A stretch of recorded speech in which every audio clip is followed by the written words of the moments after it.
Wine is uniquely sensitive to our changing climate. Its growers and producers have been amongst the fastest and most innovative in mitigating and adapting to this climate crisis.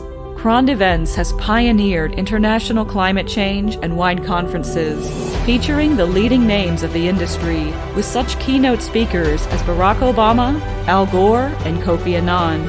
A new edition, Green Wine Future, happens May 23rd through 26th, 2022, from across the planet in their own time zones. California, Chile, Spain, Portugal, France, South Africa, Australia, and New Zealand.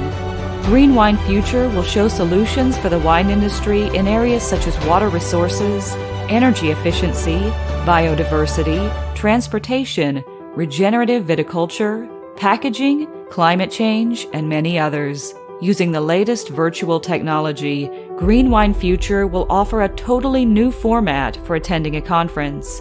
Pre-recorded footage, live broadcast, and tailor-made documentaries will take delegates into vineyards, wineries, and research projects to witness firsthand which are the solutions to the environmental challenges of our industry. Visit www.greenwinefuture.com to join the most important environmental and sustainability conference for our world of wine.